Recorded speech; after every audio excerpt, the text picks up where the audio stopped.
Thank you, Mr. Lloyd, for coming. Thank you very much. It's a great turnout, and it's just it's really wonderful to see the impact you had on so many people. Yeah.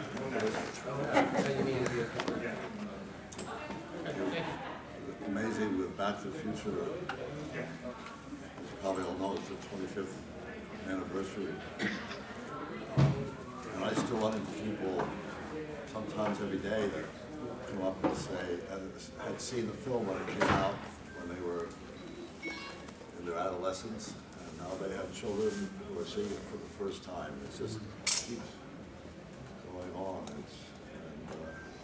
It's meant so much to so many today. This kid up to me and said that they left, they moved to the United States and became a doctor because in fact, Back to the Future had on him as a child. So it's great to have been a part of something that just keeps being meaningful to so many people. Yeah, it's true. Just seeing the people, little children, young children, middle-aged, elderly people. It's a series that really it's beloved by so many people and generations. Yeah, it's great. Yeah. Great. I was just going to, before we take questions from the audience, I just wanted to bring up a couple of things. When I was reading a bit about you, biographical stuff, you started in the theater, right, on stage? Yeah. Yeah, would you like to maybe tell us a little bit about that before we get into the Back to the Future stuff? I grew up pretty close to New York City. I grew up in Connecticut, but only about 50 miles from New York.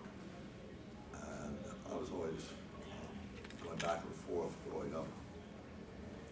And there were a lot of theaters in that area, and I don't know how I got started, but I just had a hunch that maybe that's something I could do. And I started at it, and then eventually moved to New York after high school, and went to acting school, and started pounding the pavement, getting theater work, and I did theater for a long time before I finally got into a film. And I still go back and do theater. I did a play this summer that toured New England. It's like home. It's like home. Yeah, that's great. Your first film, was it that, What Flew Over the Cuckoo's Nest, wasn't it? Yeah, that's what I thought it was. Wow. The very first film, that's impressive. Yeah. I mean, Well, I went to so many, while I was doing theater in New York, I went to so many auditions and meetings and interviews for film, and nothing, absolutely zilch. I never even got callbacks, and I began to, so some actors don't make the transition from the stage to film for whatever reason. And I thought, well, I guess I'm one of them. When we came to New York to cast One Flew Over the Cuckoo's Nest, and I looked a little manic at the time. I had extremely short hair, a scraggly kind of beard, and I don't know, something clicked. So on the same set with Jack Nicholson and all those other wonderful actors, Milos Forman directing. So that's how that got started. any, I don't know, any stories from the early days you'd like to share, or anything you'd like to talk about? I can't think of anything at the moment. All right. I'm sure there's some. Yeah. But Let's take some questions then, sure. I'm actually from Connecticut, and recently you did The Death of a Salesman, but it was for one night only. I couldn't make it. Yeah, that's plans right. It got rave reviews. I'm just wondering, are there any plans to come back to the area to do that or any other theatrical? It sort of depends on what happened. Death of a Salesman is just so exciting to do. It's such a great play. You got great reviews. Yeah, and it's a wonderful role, Willie Loman. I don't know how familiar you are with it, all of you are with the play, but it's a very dramatic material, and I was presented with the opportunity to do it. I jumped on it because it's something I always wanted to do. Not necessarily that part, but something that is very dramatic. I'm more known for kind of a little on the edge, sort of comic roles. So the likelihood that anybody's gonna offer me a role like Willie Loman is just very remote. So I jumped on it to do it, and I loved it. I had a wonderful cast, a great director, and it was just a thrill. I don't know if they'll come back again or not. I'm grateful for having a shot at it. Was it a particular event, like, was it a fundraiser, or why just the one night?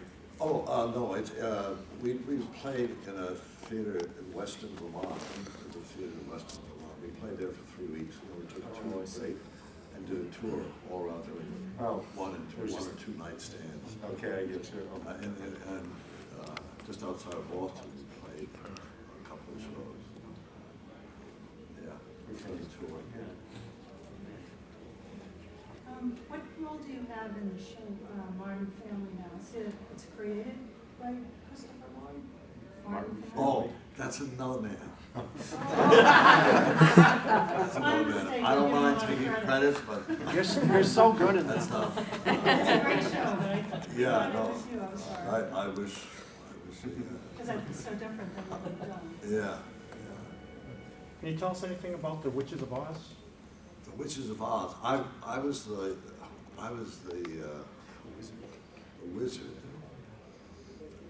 It's sort of a different take on the story than the movie. It's kind of what goes on in the girl's mind, the dreams she has, and how they sort of come to life and all that. Do you know when it's coming out? I don't. I'm not sure, but it should be kind of neat. Yeah, I'm looking forward. Yeah. I worked in, you were mentioning that you're on Broadway. I've worked in theater for 8 years. What's your most memorable Broadway experience when you were going there, before you were working? It's, In the theater, yeah. I guess I did a play called Casper in 1973. And it was kind of a break. It was a play. I auditioned. Sometimes I was doing 2 or 3 equity waiver shows at the same time. You know, rehearsing 2 while performing another. I mean, I did so much theater, and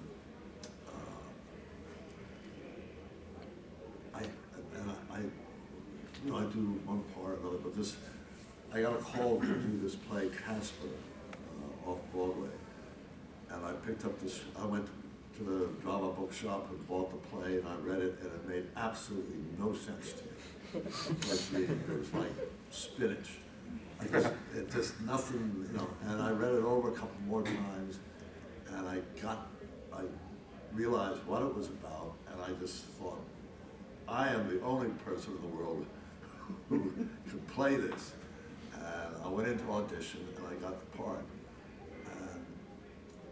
And it sort of changed,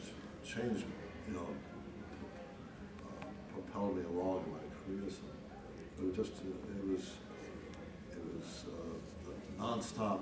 It was like a stand-up thing for 2 acts, practically. And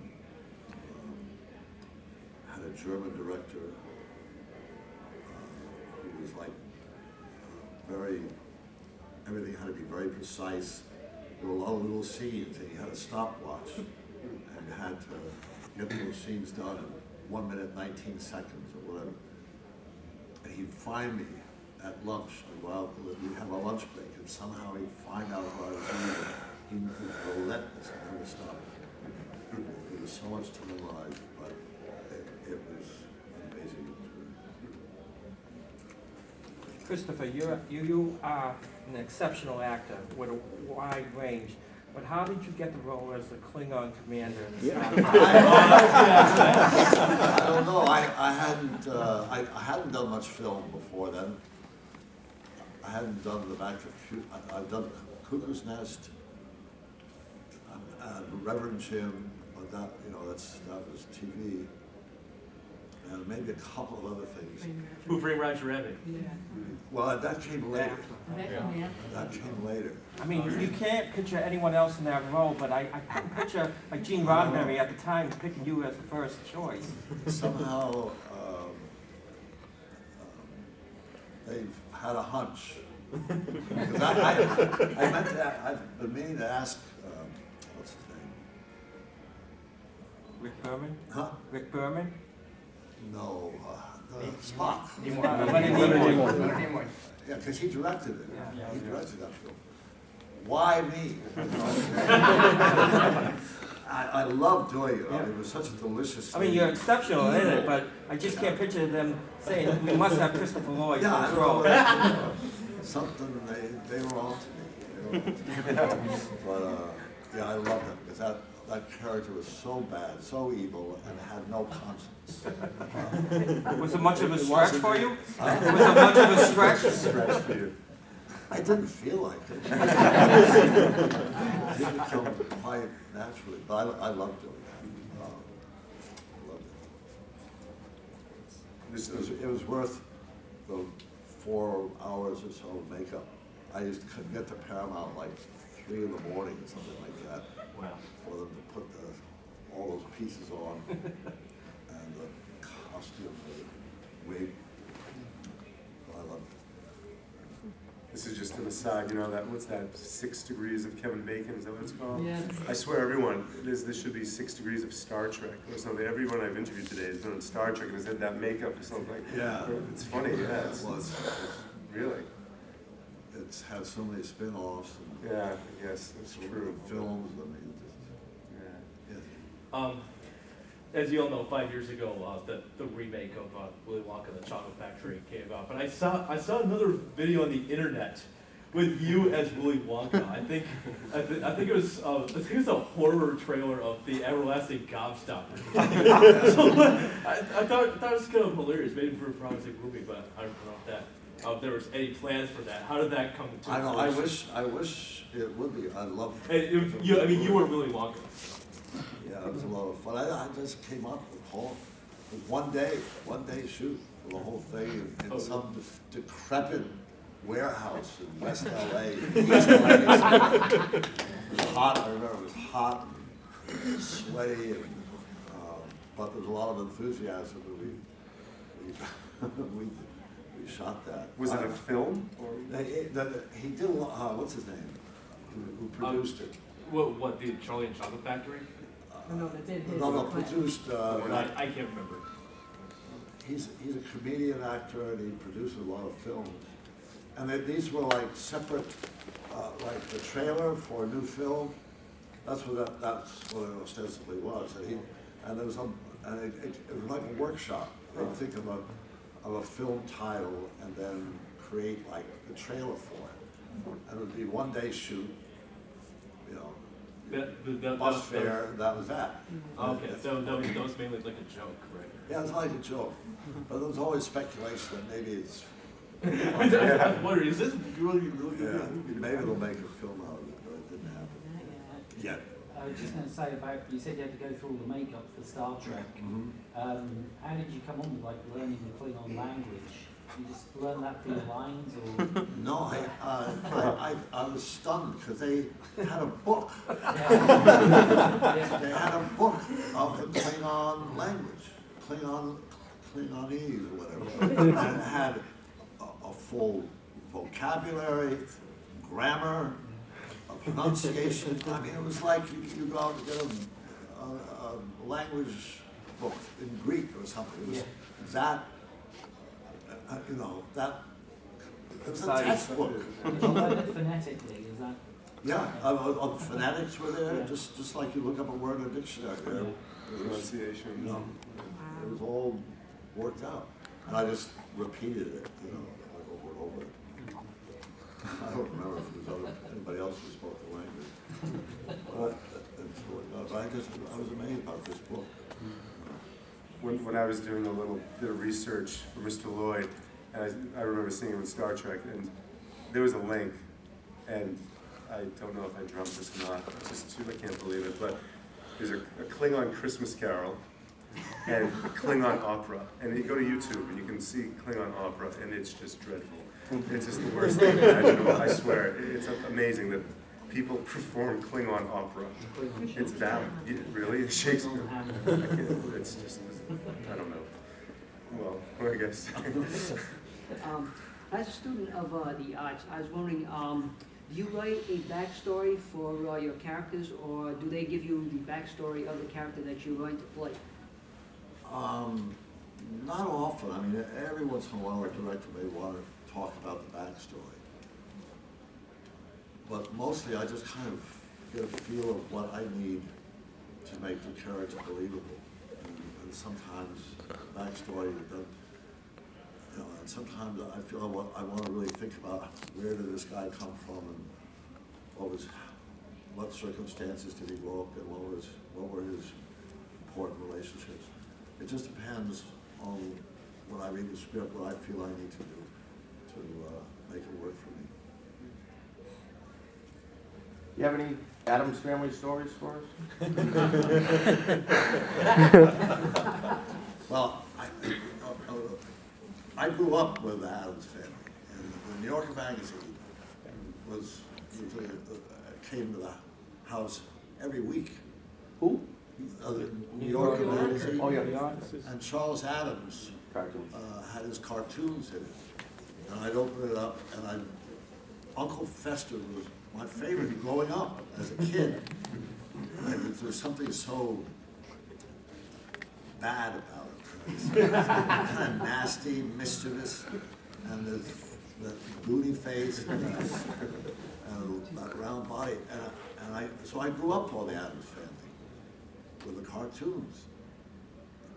And then I get a call, 40 years later, whatever it is, to go in for Uncle Fester. It's like, they gotta be kidding, And I thought, I don't look anything like Uncle Fester. I'm fairly thin. I have a long face. I mean, I just didn't see it. So I went in and I met them, and they offered me the part. So then we got into talking about it. I was very concerned, how am I gonna look like Uncle Fester? So they went and had makeup people and built prosthetics, plastic pieces, all around my face. To give me, I've shaved my head, which was fine, and to give me a rounded look. And I, of course, I had a costume with a lot of foam rubber underneath the cloak and everything to make me look fat. And we did a screen test with Raul Julia, doing, what was Gomez. Gomez. And I didn't want to do the screen test, because they wanted the screen test to see how, all this makeup I was wearing, how it looked on screen. But I was worried that I wasn't into the part yet, and I was afraid I did a screen test, and they'd say, gee, Chris, I'm sorry, but it's like, you're not good. So, but I went in and did a screen test, and 2 days later, the producer, the director, called me up, and they were very serious. They said, Chris, we would like you to come and we'd like to talk to you. I thought, wow. That's the end of it. And I go to the production offices, and there's a lot of actors milling around in the waiting room. And one of them was Uncle Fester. Without doing anything, his wardrobe, he was bald, he had a round head, he had the kind of a creepy kind of look about him. And I thought, obviously I'm being replaced. So I go to see Scott Rudin and the director, and we go into a room, and they play the film. And And I'm thinking, you know, so they show the scene, the screen test scene, and then when it was over, they turned around and said, Chris, the makeup doesn't work. And that's all it was about. They just saw it, all that, and so I ended up not wearing any of those plastic pieces because they said it kind of froze my face. And I just had a lot of white, very pale makeup all over myself, and somehow it created the effect.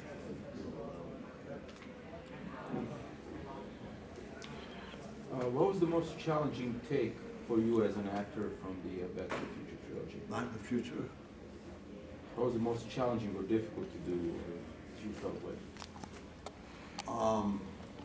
Well, I remember I went up when we were shooting, and we were on the town square there, the clock tower, and I knew I was going to be out on the ledge, right?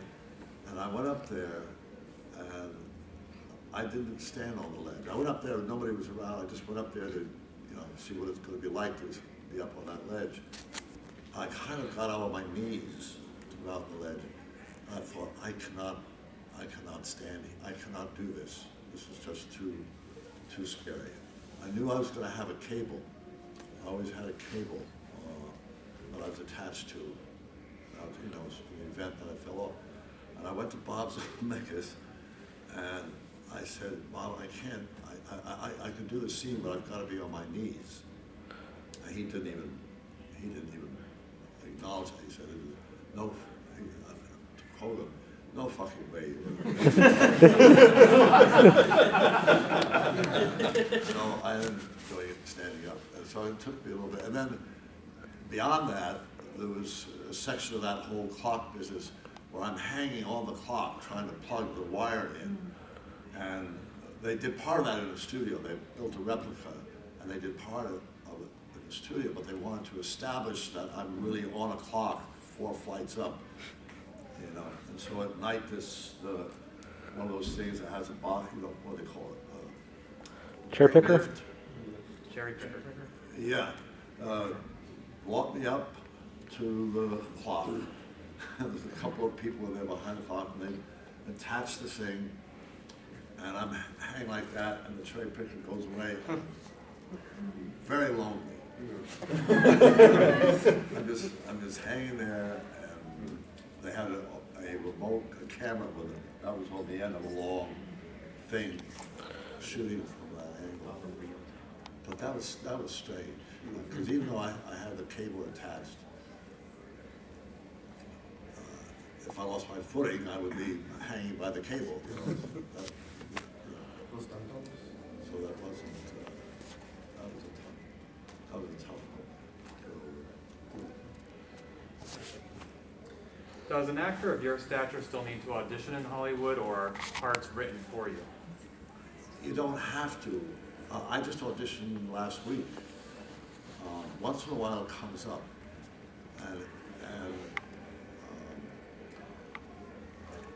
and if it's right to audition, I'll audition. If I don't feel it's right, or my agent doesn't feel it's right, but a director. This was a film. Cameron Crowe directed it with Matt Damon, who's going to be the lead in it, and I just felt that the director really had good reason to see me audition in that role, so that he's secure, that he's not just assuming I'm right for it. I didn't get it, but they decided to go 20 years younger. But I just feel it's justified, you know, especially this was a big budget film. Independent films will often hire you just for your name value, as well as because they want you to play a particular role. But you have a little more latitude because there's not so much money involved. There's big money involved. The producers want to, you know, they want to know, they want to be certain.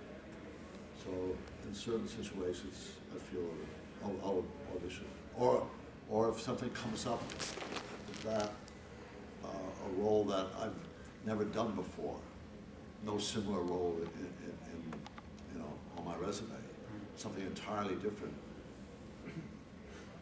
they want to see, you know. They want to be sure, even if they think you can do it, they still, you know, there's a lot of money on the line, and the creative aspect of it, they want to be sure they're not making a mistake. So sometimes it's justified. Can you name some parts you haven't played that you wished you had?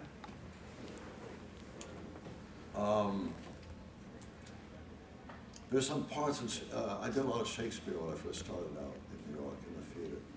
And there are some Shakespeare roles that I would have liked to crack at.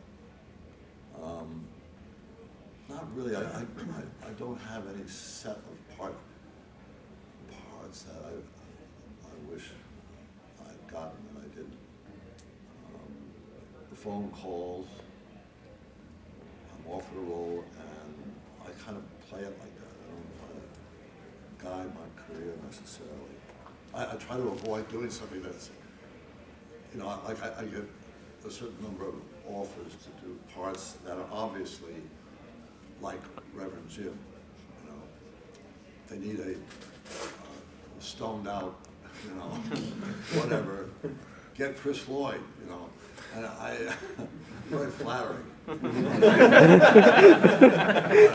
kind of steer my way, because I don't want to get stereotyped too seriously.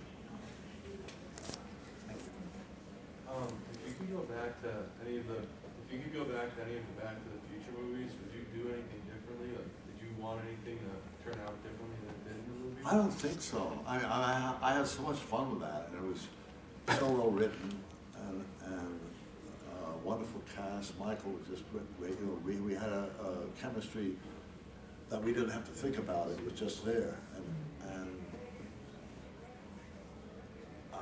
I feel in certain ways in all three of the films I had to push myself into new territory.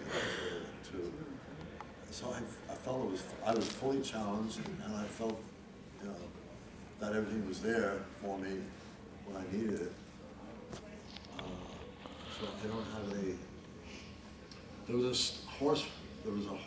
scene on when I'm racing on a horse to catch up with a train. I don't remember exactly why. I'm galloping along, but they wouldn't. And they had, you know, there was a handle on the side of the train to get on it, and they didn't want me to do that, so a stuntman did that.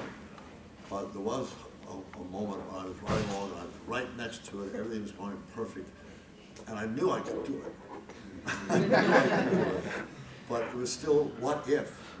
What if I fell off? What if it didn't work out? I just want to reach and pull myself off my horse, do it myself.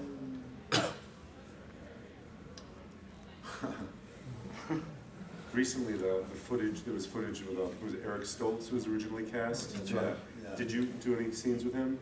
Oh, yeah. You did? We shot 6 weeks. Oh, wow. 6 weeks.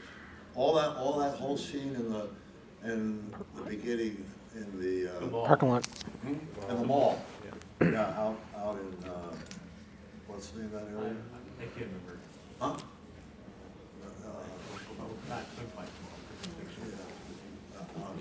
All that we shot with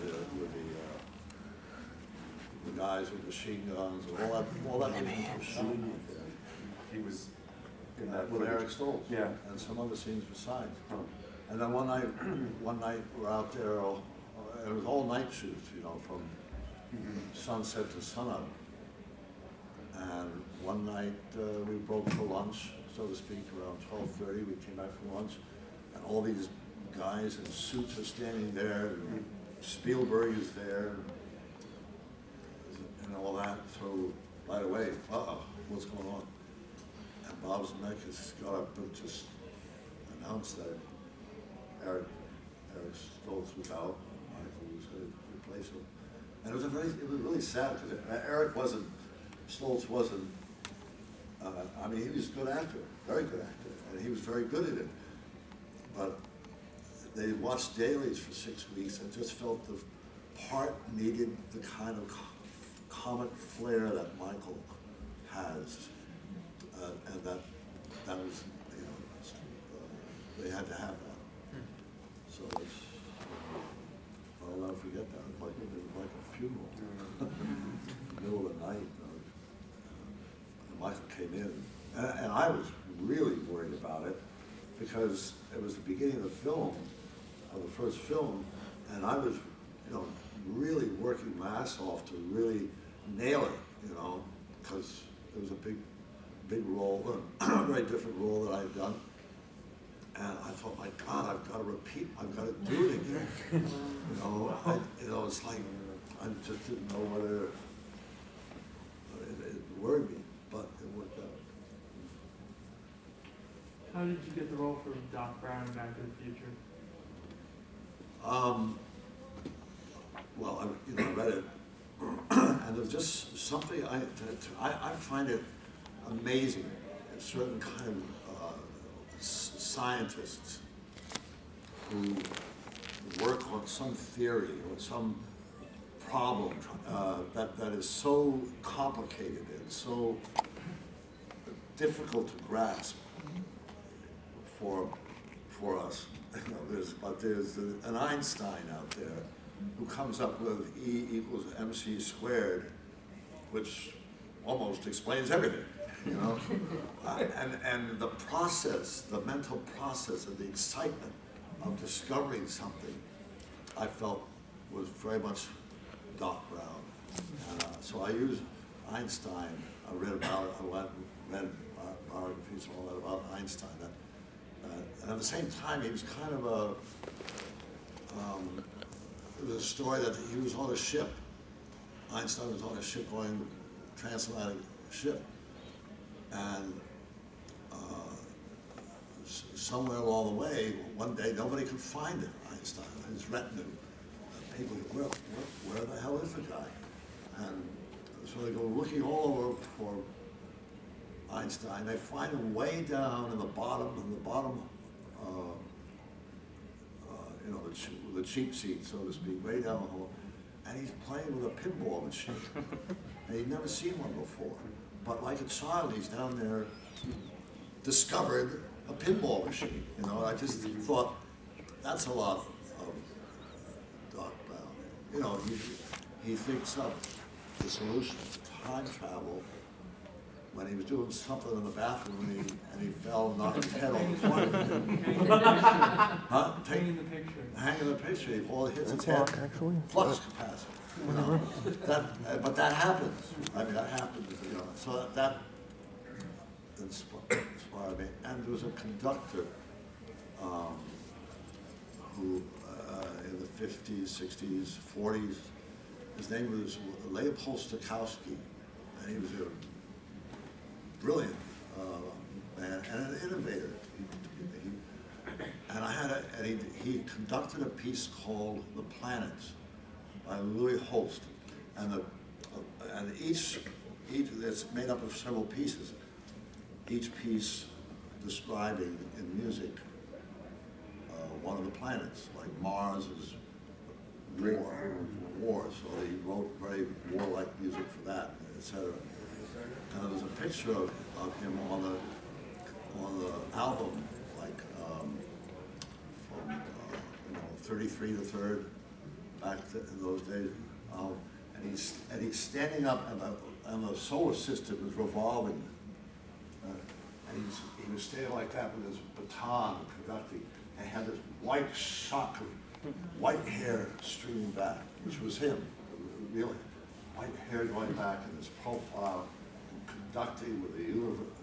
So that image, stuck me. I remember my father seeing the cover of that and looking at it and saying, yeah, I'm sure he's a great musician, but why does he have to have his hair like that? But so those were my two what kind of I thought of, Inspiration kind of for Doc Brown. yeah. And the writing, I mean, Bob Gale wrote a wonderful script. Yeah, it was an original idea. It wasn't based on anything, right? It was just. Yeah.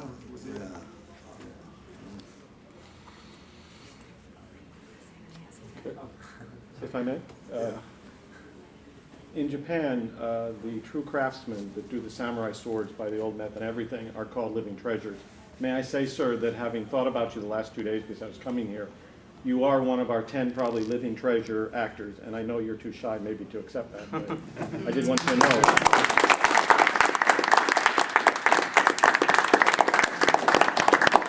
I could not think of one time I'd seen you where you'd failed, or that I could spot a mar of the canvas that you created, and I really appreciate it. Oh, thank you, I really appreciate it. Just one moment, Stuart. It's on 20 of. The photo session is that at quarter of, I think it was. Yeah. So, okay, so I just wanted to make sure. I guess take one more. Yeah, probably a couple more. All right. Well, the back room. What's it been like working on the new Back to the Future video game with Bob Gale and all the guys at Telltale? It's pretty exciting. I mean, there's a video game that's being developed, Back to the Future, video game, animation, and it picks up from where Back to the Future 3 ended. And it sort of goes back into various moments of the past in the three, but it's very convoluted and it's pretty exciting. I think it's going to be great. I'm doing dental course, and they offered it to Michael to do Marty, but he declined, for obvious reasons. But he really very supportive of it. And so they had to go out and find somebody with would sound like Michael. And they found somebody, and I swear, if you're not looking at him, you think Michael's in the room. The voice characterization is perfect. It's amazing. So it looks like it could be fun. And I think it's also in 3D, animated 3D. Yeah. Cell shaded? Huh? Cell shaded 3D? I don't know. What technology is involved. Don't we get to see young Doc Brown in the game? As a young man? I don't know. I saw some pictures of young Doc. I think it's possible. It could be. I have 5 sessions, and I've only done 2 so far, so I don't know what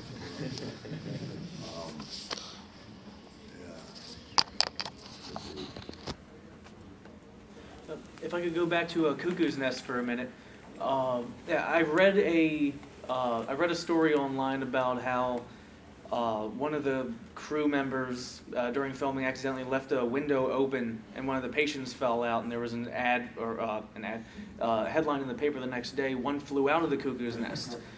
Do you have any similar freak accident stories or anything weird that happened on set, since it was in an actual institution? No, that happened, but right. They had trucks outside charging up electricity for, we were on the 3rd floor, so a lot of wires came up and went through that window. So the guy who went through the window, I think, had the intention of letting himself down with a wire, but he did. There's a lot of patients, actual patients at the time, that are in the film. There's those shots down the corridor where they're going to have a shock treatment. Mm-hmm. They're all real patients who agreed to participate, but they're not acting. They're just being themselves. Right. There was a patient, kind of a medium height, and he had kind of long gray hair, and he played the flute all the time. And if you see Cuckoo's Nest again, you'll hear that flute. That's him. So they made it, and we went to that institution. It's in Salem, Oregon, and it's an actual institution that Ken Kesey refers to in his novel, On Furrow of the Cuckoo's Nest. And we went there about 2 weeks before we started to shoot, and we sat in on actual group meetings, like meetings you see in the film. We would sit in, with the permission of the patients and the staff, and spent a lot of time there. And also we get to know, we made buddies. And I had a buddy who was an amazing cartoonist. Doing comic strips, and he was on the high security floor. I think he killed somebody, and he was not, mentally all there or whatever. And you could get a note, presented to security, and they could take you up there, and you spend time with them, sitting around a card table talking and chatting. So but we all had that experience, so that when we started shooting, we felt, and the ward that we used was a totally vacant ward, but it had the sleeping area, the nurse's station, the playroom, dining hall, the bath, all that. So we felt like we belonged. We should probably, Okay. I think we have to get going, sorry. Well, everyone in the town, give Mr. Lloyd a nice round of applause.